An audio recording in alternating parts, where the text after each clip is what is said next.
Where we are today in technology means a company like GitHub or Microsoft needs to be as agile as a 10-person startup. And that is quite hard because we're running a big ship at the speed of a really small boat. The nature of the software that companies are going to ask for is also going to change. You'll see a commoditization of software that is so simple that recreating that on the fly will replace those SaaS services. I think software developers are the first class of career where they start their day thinking, how can I automate away the things I did last week? But also they have moved up what I call the abstraction ladder. All of a sudden with AI, we were able to get so much closer to how we're actually thinking, the language and the descriptions that we're thinking in. Isn't there a case that we've gone over the hill to a point where we're going to be creating so much code so rapidly that it'll be less inspectable for the human? I believe we're already past that point.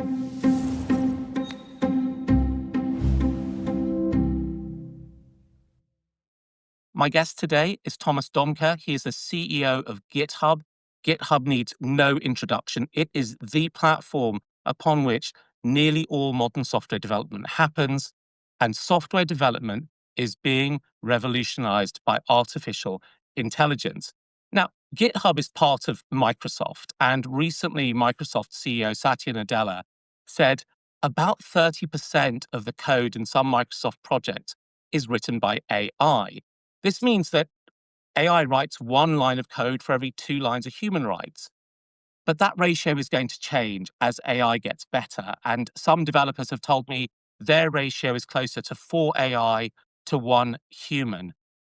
When it reaches 100 AI lines of code for every 1 human line of code, Thomas, what is the developer actually going to be doing? Yeah, it's a great question. I think Satya said between 20 and 30% of the code in our repositories was written by software. So it was a bit broader in how he framed it. I think, the developer will do mostly what engineers actually do and how they define themselves, which is they're solving problems. They're implementing ideas. They're taking the big idea you have in the morning. It's Friday, 9 a.m. here. I'm sure many engineers here in the US look forward to a long weekend, but still have something that they want to get done. And they're trying to figure out how they do that. The work doesn't start with typing in your editor. The work starts with reading up, a GitHub issue or a specification, or just taking what I have in my head and bringing it down into notes. And, models and systems like Copilot play the first role here, where you can brainstorm with them and say, hey, I have this problem that I want to solve. Very simple. I want to build an app today.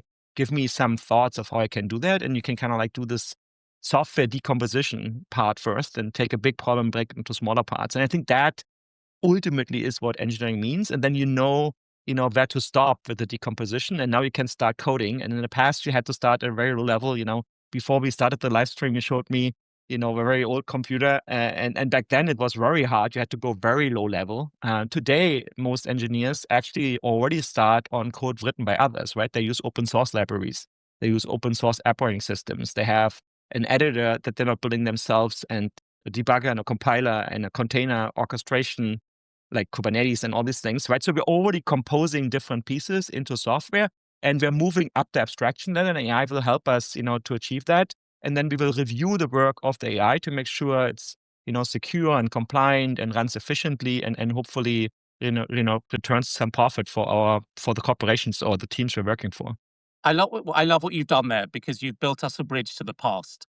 When people started to write code, and I spoke to somebody this morning or yesterday morning when I was in Chicago who worked on medical records, and he said the language they're written in is called MUMPS, MUMPS, which I'd never heard of before, and I've gone off and researched.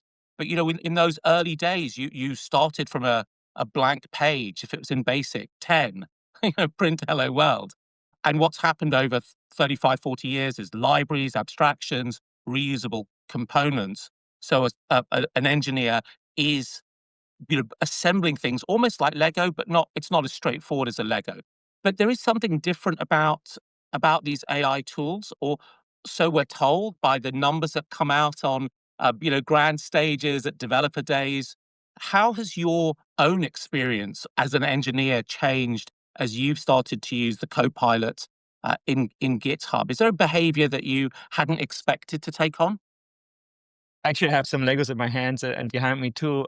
In some ways, I actually think it is It is a bit like Lego, right? Because when you start working with Lego, you're not thinking about plastic, pieces and forms to build bricks first before you assemble the bricks.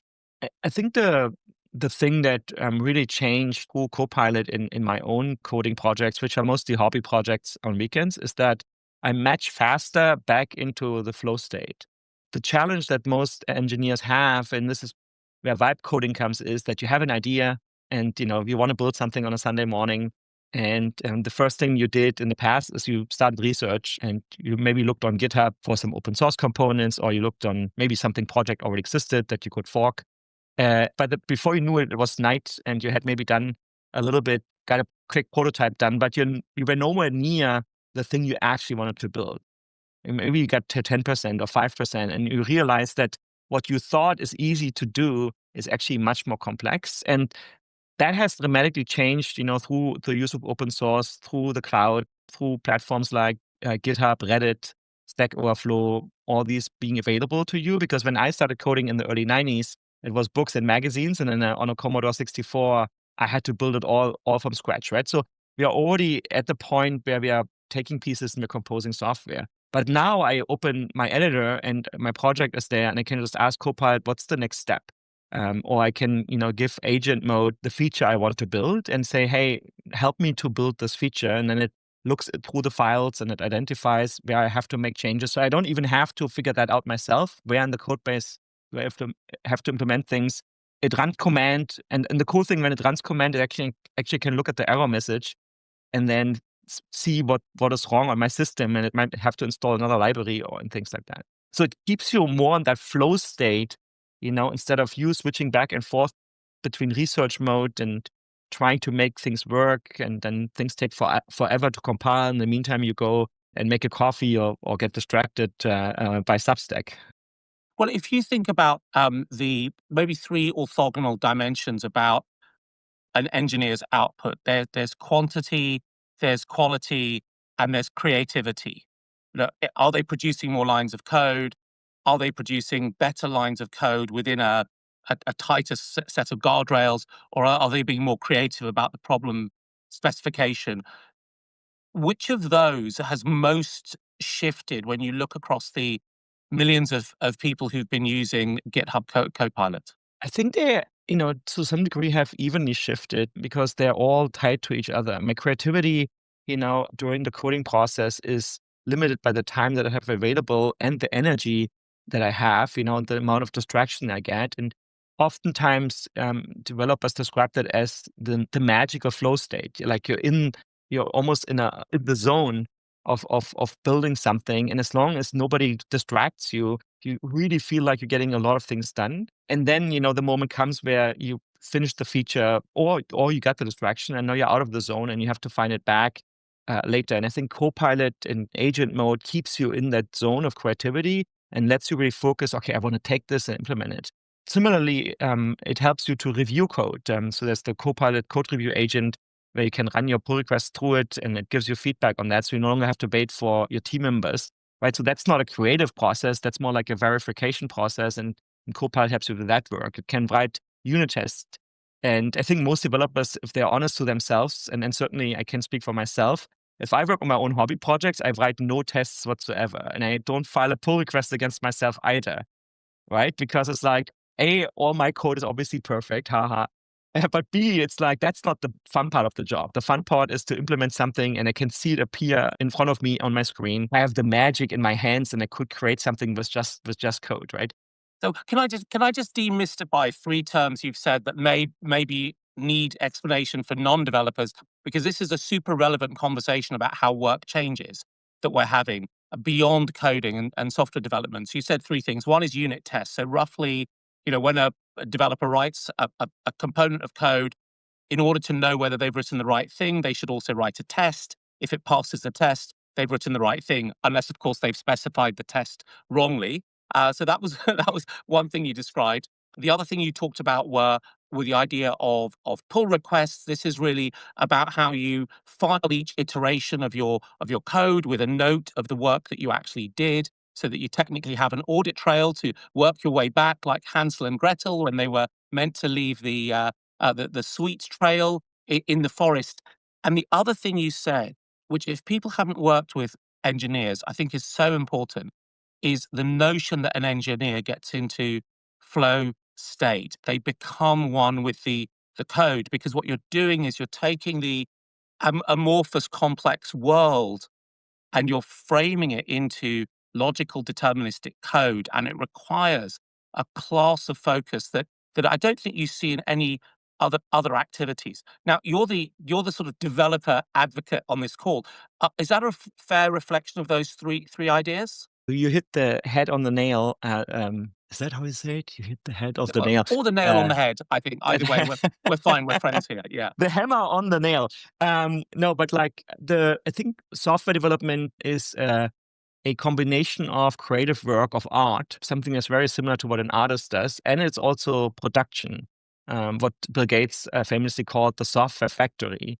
And both of these things are combined. And so part of the job of a developer is being creative, implementing something in software, and the other part is working with a team, developers, product managers, designers, to verify the product. And that is both from a UI, UX perspective, like looking if the product actually does and look like it was intended to be, but also from a code quality perspective, from a does the piece of software I produce, does that align with what the rest of my team has been doing, or is there now a conflict between those things? So a lot of the time that developers are spending every day is actually on that production side of the creative process, and often that is the more boring piece for many developers.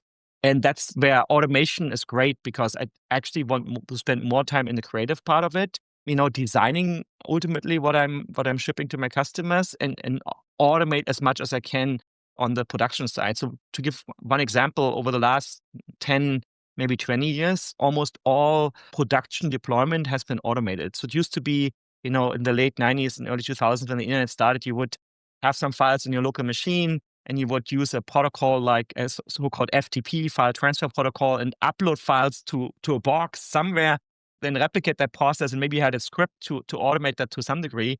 But that was a very manual process, and if something went wrong, your page went down, and then you had to figure out what did I do wrong, or what server has a problem. Today, all you really do is you use this pull request that you described so eloquently, where I submit my work for review by my team. They review it, automated tests are running, verification is running, and then I click a button that says merge, and it merges us into the main branch, the main line of our work. And then an automated process starts to deploy all of that into sometimes thousands, if not tens of thousands, of virtual machines in the cloud. Right. And so that's one such example where we have automated the work of a software developer. So we have more time for the ever increasing complexity and demands and innovation on the creative side. Absolutely. I mean, that's a great example where I think software developers are the first class of career where they start their day thinking, how can I automate away the things I did last week? And I've, I've been around so long. You talked about, continuous integration and deployment as opposed to manual deployment. I remember the absolute excitement in with a development team I was working with when we got something called Doxygen, which helped you create documentation. This is in the late 90s, because if there was one thing developers hated more than unit tests or more than deployment, it was writing docs. And Doxygen came out and helped you with that process. So you've got this career class, right, where people have spent their time consistently thinking about how they automate what they do. I mean, I remember my sysadmin from 10 or 12 years ago would spend about 4 days a week managing servers. And over the course of 3 months, he got that down to a couple of hours a day using tools like called Capistrano and Chef. I don't even know if these things still exist now. And so he started to do much more creative work. And it's one of the things I was wondering about, that desire to automate, whether that is one of the reasons why tools like GitHub Copilot, but also Cursor and Windsurf and Replit and Lovable are growing so fast. If you look at the category of Gen AI tools and the general models, the Claudes and the Chat GPTs are growing at about 20 to 22% every 3 months. No other category is growing remotely as fast as that. Image generation, text generation. except the coding assistant tools, which are growing 76% quarter on quarter. I mean, still from a low base, a few million people every day logging in. I mean, to what extent is that just because software developers they like using software? To what extent is it because they're bound to this idea of automating their job so they can get onto the interesting projects? We've talked about history already a little bit, and the way software developers have always worked is that they have tried to automate as much as they can of the workflow, but also they have moved up what I call the abstraction ladder. And 50, 60 years ago, there were still punch cards. So you would punch holes into a card, and because that basically a hole was transistor open, and not a hole was transistor closed, or the other way around.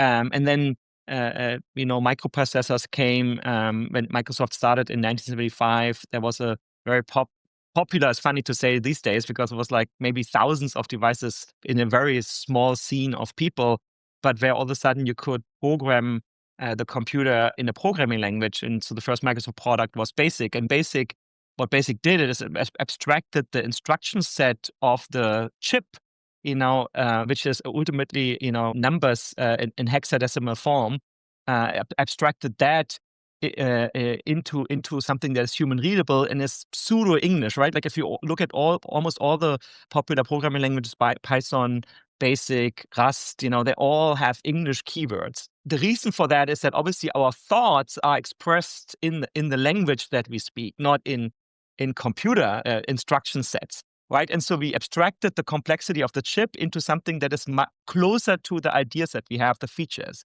But there was still a huge gap between the description and an instruction set. And over the years, with open source components and higher programming languages and things like that, we moved closer, but we never got really there until GPT-3 came. And when OpenAI launched GPT-3 in 2020, they created a fine-tuned version of that called Codex, fine-tuned on open source code, that for the first time allowed developers to describe their ideas in English, and then later in German, and almost any major human language. And then the model generated the code for me. And in 2020, that meant I could say, give me a method to determine prime numbers or do sorting algorithms. And if the listeners have gone to university and did computer science, they know that you have to learn all these different sorting algorithms, quicksort and bubble sort and whatnot. And then you never needed that again, because ever since you started your career in a company, you just use some library and do, array.sort, right? And so we've always moved up that ladder, but all of a sudden with AI, we were able to get so much closer to how we're actually thinking, right? The language and the descriptions that we're thinking in. So I think that's number one of why the adoption, the diffusion of these tools has been so fast in software development, because it finally got us to the step where we always wanted to be. But this arc that you describe, right, where we go from assembler language, which is, I recommend people take a look at some if they haven't. I mean, it's pretty indecipherable, through to higher, more sort of English natural language friendly languages like Python and Rust makes a great deal of sense. And then, of course, you move in towards open source, and open source has these highly inspectable bazaars. They're not these uninterpretable cathedrals. You can put your library, and other people can look at it, and people can fork it, they can run their tests. There's a sense of trust in what's going on. But there is an argument that says, as we move to AI writing 400 lines of code for every line I write, that it doesn't become inspectable. I mean, a human couldn't inspect the source code in a modern jet plane, for example. No single human could. So we, isn't there a case that we've gone over the hill, over that point where the languages were high level enough, abstracted enough that we could understand them, to a point where we're going to be creating so much code so rapidly that it'll be less inspectable for the human? I believe you're already past that point. With or without AI, we passed that point, a few years ago, when it became clear that the majority of projects, commercial or not, are based on 90%-ish, plus or minus, of open source libraries, open source systems. If you look at what runs, on a platform like Substack today, it's not only the product itself, it's all the open source libraries. And keep in mind, those open source libraries are maintained by millions of developers around the world that are not part of, the organization that sells the product, right? That do not follow a work schedule, that do not the same trainings, that, might decide on a Sunday night to push an update to the library. And so now all of a sudden you effectively gave commit access to those people because they're part of your stack, all the way down to the operating system that almost nobody builds themselves. And even if you look into the, Linux, Windows, or other Mac OS operating systems, they're incredibly complex. It's very rare that a single person can navigate that whole code base, right? So what do companies do? They divide and conquer, and they assign, subsystems to individual teams. And that's, in some ways, the funny thing about software development is that what you learn in school and university is the basics, and then what you really learn is the craft through your journey. When you come into a company, you realize you almost never get to start a new project and start from scratch. You almost always, get to maintain somebody else's work. That might be, there's still many financial services companies that run on COBOL, which is a very old programming language that was invented when Eisenhower was the president in the United States. Runs on mainframes, which is a technology that was, the state of the art in 1975. That still runs, right? And that somebody has to maintain that. So I think what you're saying is absolutely true. We're already at the state where a single person often cannot explain all the different parts of the system. And so AI actually gets us closer to that state again, because now you can just, ask Copilot, where in my code base is the feature implemented? What does this method do? What does that method in COBOL or the struct looks like in a more modern language like Java or Python? And so you can do these transformations. You have an agent, a coding agent that's always available to you. And, this week at our Build conference here in Seattle, we announced the coding agent in Copilot, where you take an issue literally like a human language description, and the agent does all the work in the background and submits a pull request. Now, I get that pull request. I still need to understand what that actually does, right? Like, how do I decide whether I can merge this or not? Of course, I can YOLO it, right? I can just, only live once. How do you give some assurance to possibly a complex task that an agent has worked on for 45 minutes or an hour and make sure it's right? And, how does the discipline, so what used to happen, I guess, in engineering teams was that, you might show your commits to your neighbor who's a peer of yours and say, this is how I approached it. They might ask you the questions. And maybe once a week, your team manager might sit down with you and ask you to walk through some of the things you've done as a measure or beyond whether you've passed the unit tests. But how does that team now work, where you fired lots of things off to coding agents to go and build? Where do you get the understanding, the assurance from? It starts with the planning process, the process of describing what you actually want to implement. And the key new skill that engineers, product managers, designer, whoever's using, this orchestra of agents that helps us through our day, you will learn and internalize what is the right level of description that the agent needs to do actually what I want it to be. Now, of course, you can, when you try out an agent like this, you can just give it a very abstract task and see what it does. And you very quickly will find out. And you mentioned earlier image generators. I think image generators are actually the perfect abstraction of that concept, right? Like the first time you used an image generator and you told it you want to render an image of puppies or a computer on a meadow or something like that, right? You most likely didn't get exactly what you wanted. You got something that was close to the description, and then you knew that, okay, I write another prompt, and you try to figure out, how do I change my prompt to now get closer to the image I want to get to? And the same is true for coding agents, right? You will try it out. You'll see, okay, it wrote something, but that's actually not what I wanted, or it doesn't align with our standards here at GitHub.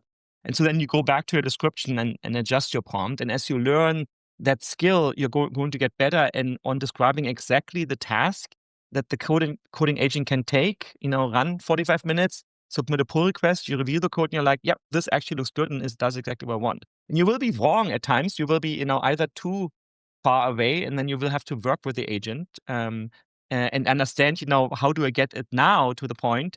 And I think what will be crucial here is that developers will want to just take the code on their local machine, and modify it, because there's always going to be a moment where you're like, this is 3 lines of code.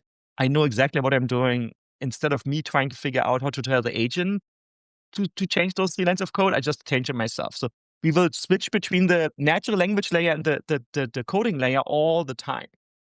But let me ask you about how this changes as the software changes. You've described that a lot of developers in the world are, they're not working on the next TikTok. They're actually maintaining a customer database for a shoe factory.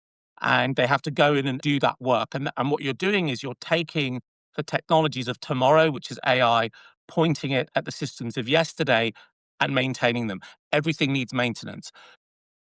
But of course, we're going to start to build new things. And the word agent, of course, is in vogue, and software agents from you and Cursor and Replit and so on are all part of this system. But the nature of the software that companies are going to ask for is also going to change. I would posit that if you're a big company and you've got a system of record like a NetSuite or an SAP, what you probably want to do, because you've been basically stuck in this stack, is start to build a layer of agents that do the things that you need for your customers, your suppliers, your team, without having to build traditional software.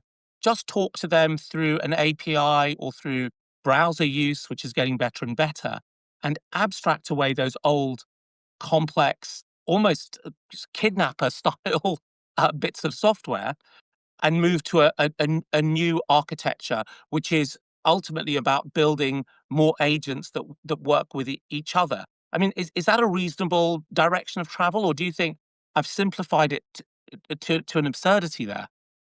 No, I would actually follow your logic, but even layer it a little bit. You mentioned a number of these agents, and so let's say you and I want to build a web page where we sell shoes, right? You can just go to any of these agents and have it build the web page for you, and it can even deploy it, and you never have to look at the code of that web page, right? Because it used to be called low code or no code, and a lot of these very simple things you can build without ever looking at the code.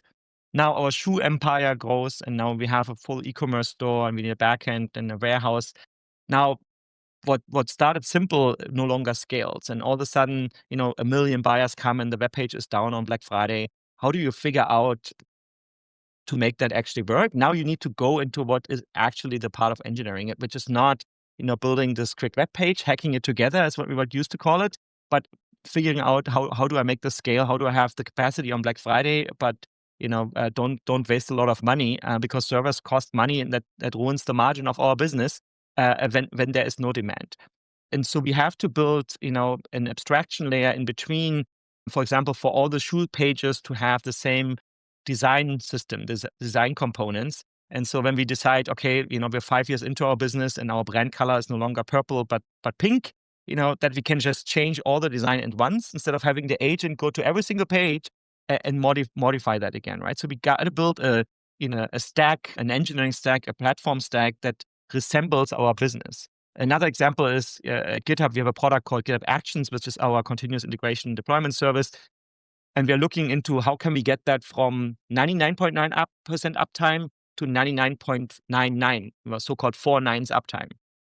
That's not something you can just go and ask the agent, right? Like, well, this is an engineering problem that you need to solve. That is very similar, I think, from a complexity perspective. If you're the mayor of a city and you promise everybody you're making public transport better, right? That sounds simple when you're promising it during the election, and it's much harder when you're actually elected. And now you have to figure out, how do I change the city? How do I get the permits? How do I build? Where's the funding coming from? And I think that is where you're always going to have humans that use agents and combine different agents, but you got to know at which point in your day-to-day process, in your engineering process, you're using these agents for what purpose.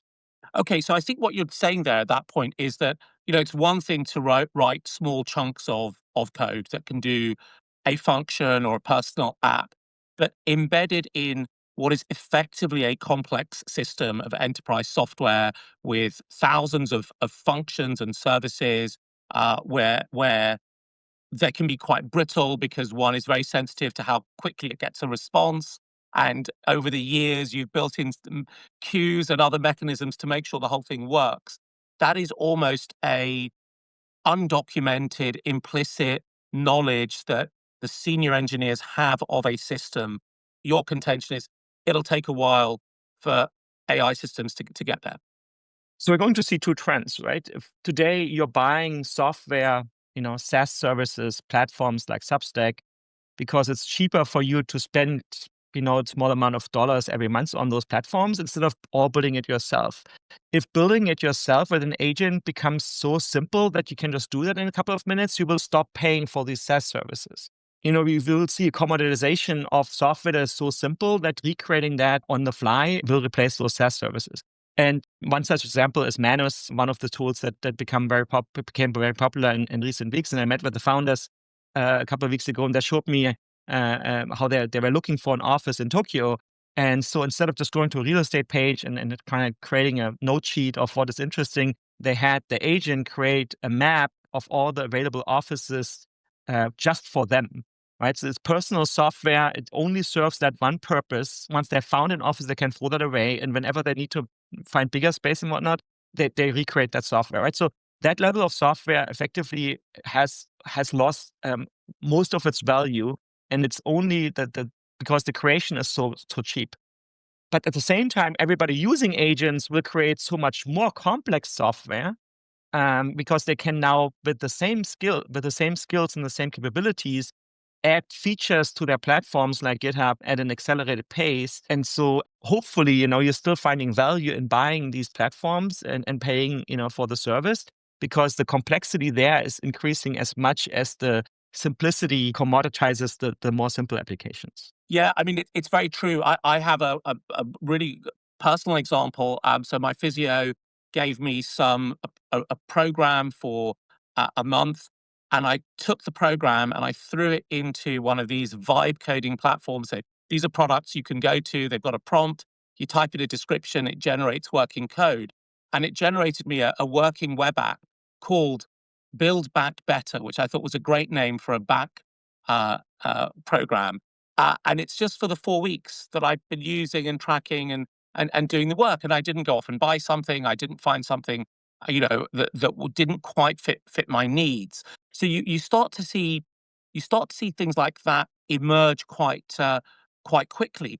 And you yourself talked about a world of 1 billion developers, right? So we currently have about 50 million developers, and you said, well, you can envisage this world of 1 billion. But that feels like a phase change, right? So what are 1 billion developers doing? They're not debugging SAP, right? Or COBOL or I hope not. DIBOL or in an IBM 370, right? So what does it actually mean for there to be 1 billion developers? We already have 150 million accounts on GitHub. Now, I'm sure there's some duplicate accounts and some bots and whatnot. But we're on a path. If you look back where GitHub came from 17 years ago when it launched in April 2008, now we're at 150 million. So you can just continue that exponential curve and predict that by 2030 or so, we're going to be at 1 billion. From my perspective, the most important thing about this number is that we have way more than 1 billion computer users. In fact, we have more than 1 billion smartphone users on the different platforms. And a lot of that smartphone usage today is consumption. You're downloading an app, or you're just opening your browser, or you're watching videos and reading text. And that's actually is different to what computers were 50 years ago when you bought your first, well, PC wasn't around, but like microcomputer, and then and where you started with creating software, right? You had a basic prompt on a Commodore 64, and so you had to learn a little bit of coding. And I think we're going back to that we are, every consumer is also being empowered to be a creator, just like you're using your camera already to create on these phones and your email app and whatnot. And I think that's crucial, that it's important for us that these devices let us create whatever we want to create, and the programming language is not in the way of that. I love that picture. So let's play around with what that might look like. I mean, the tools are pretty good today. I don't think they're quite there for 1 billion people. You still, the agents still make mistakes, and you need to know a little bit about CSS styling and other types of questions when you look at the preview. But it is really enlivening, in fact. And I wrote my first code for the first time since 2012. I had been banned by my engineering team from writing any more code back then, and I had to set up a new GitHub account. And this code does one thing for me. It's a little extension on my browser that allows me to count the number of words I've highlighted. And there are lots of word count extensions in the Chrome store, but they all have other features I don't want. And this one I've been able to run. I just got Claude to write it for me. I got ChatGPT to check there were no security problems.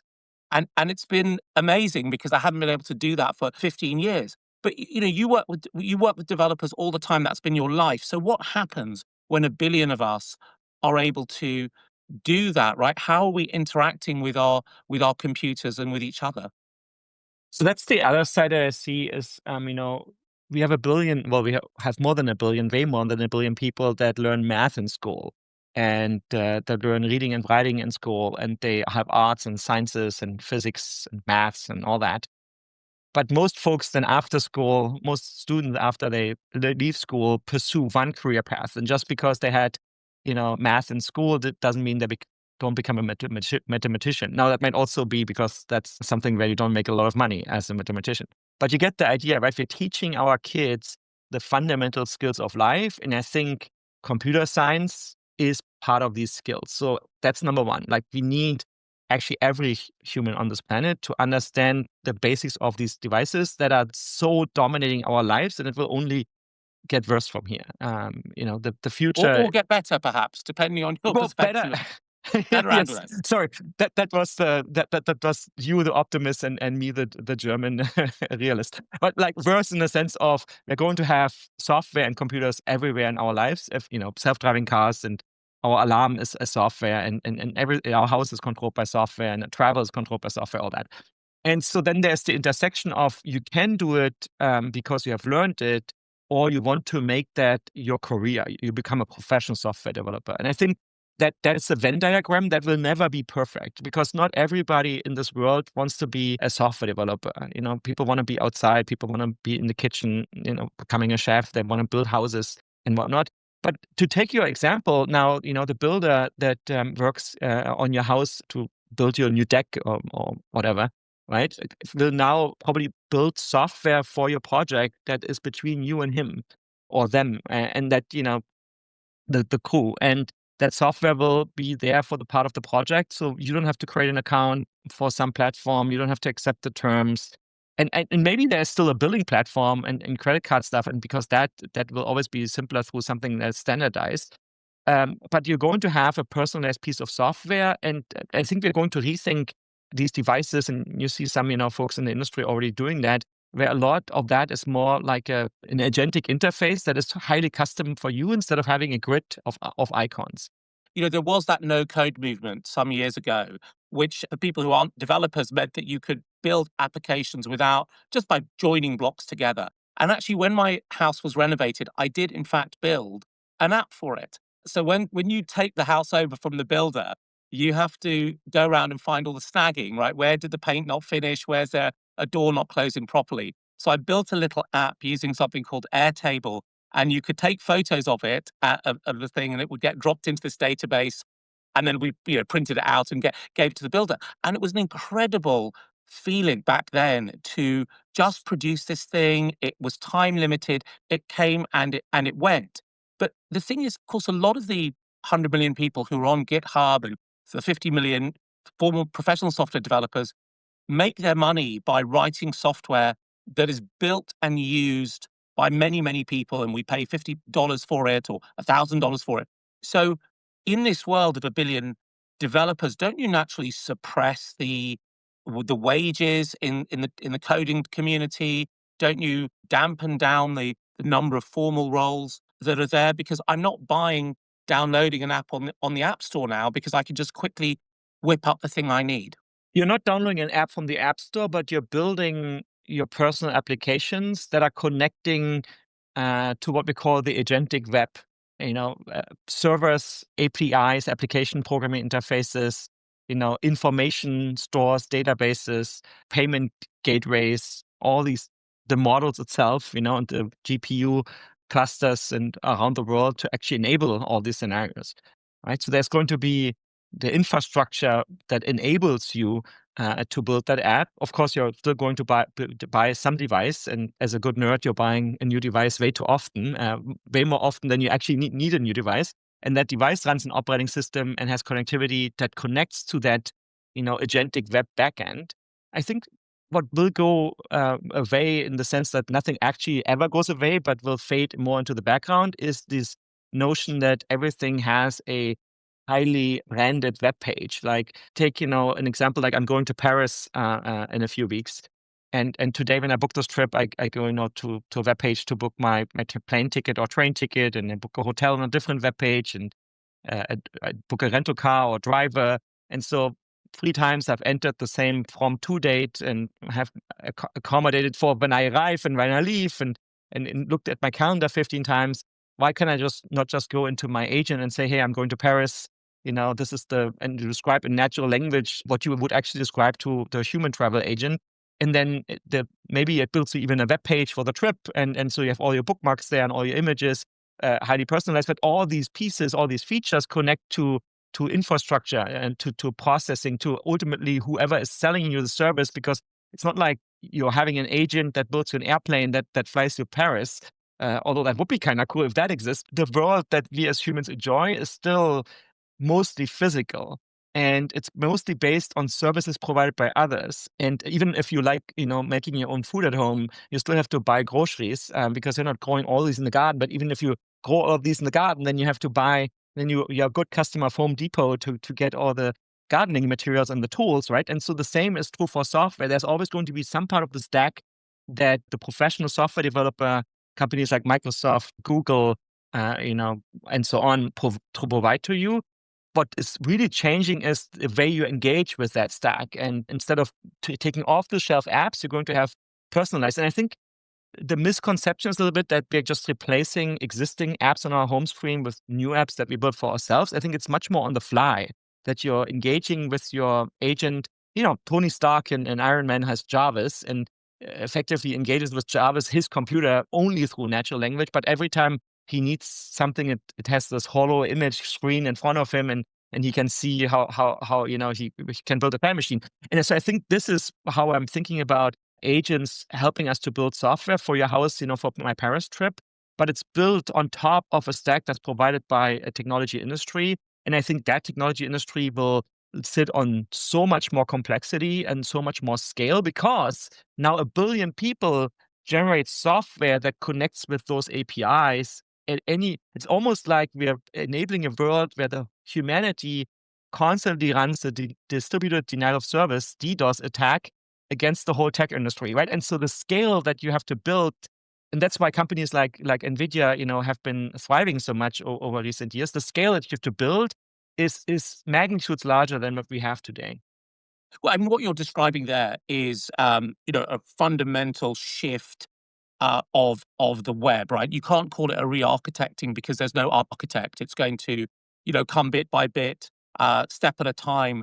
Where the web has really been built for people. We've had APIs on the web that allow computers to talk directly to particular resources, but essentially, the starting point of the web actually is the mobile view, right? Then it's the web view, and then you think about the API. But those first two things are not really useful for agents at all, right? They don't need to see, and in fact, what you're starting to see emerging from the startup community are many tools that effectively agentify web pages. So they take these beautifully designed web pages for humans, a module runs over them in order to reliably allow an agent to programmatically get information or put information into it. And at some sense, and this may have been Satya who said this, but it may have been somebody else. That essentially software is a user interface stuck on top of a CRUD system: create, read, update, delete,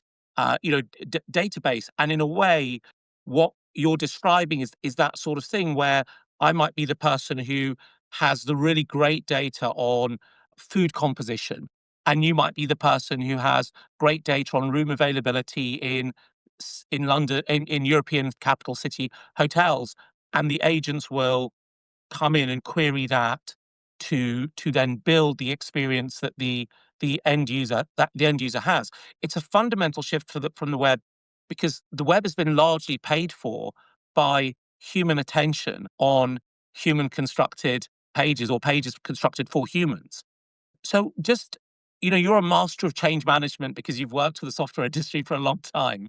So talk us through the steps from this human oriented web funded by human eyeballs to an agentic web, which is about this intelligence, autonomous infrastructure that my agent or agents can interact with to build my experience.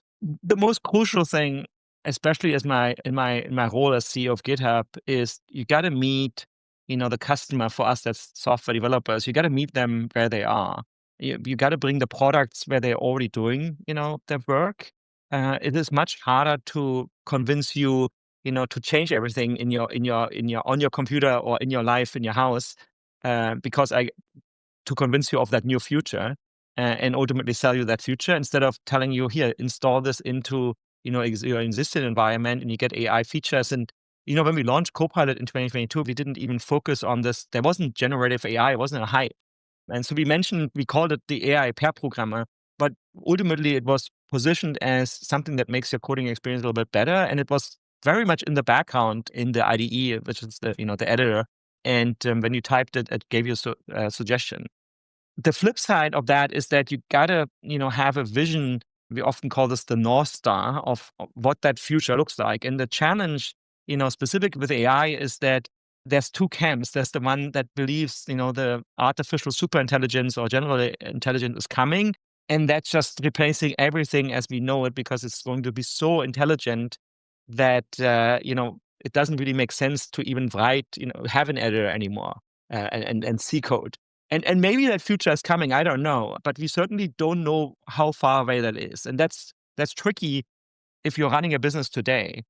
And the other side of that is that, you gradually get closer to that future, but every step of the way, you're making smaller innovations to what you believe is realistically achievable in the next 3 to 5 years. And even that is moving so fast that you're going to be off. And so in software development, we've been calling this agile development for quite a while. Where we are today in technology means you have to be incredibly agile. A company like GitHub or Microsoft needs to be as agile as a 10-person startup. And that is quite hard, because we're running a big ship at the speed of a really small boat that can turn very small circles. And so I think finding that every single day, finding the energy, finding the motivation, finding the steps that we need to take to have this agility, even though we are running this large ship, that is what is required in this world of AI. And let me give you one last metaphor, because we talked a lot about these. Is like we have seen self-driving cars. Whoever has been to San Francisco has hopefully been in a Waymo to see what that is like. And today, most American houses in the suburbs have a 2-car garage, and so a significant amount of space on our lot is taken by that garage.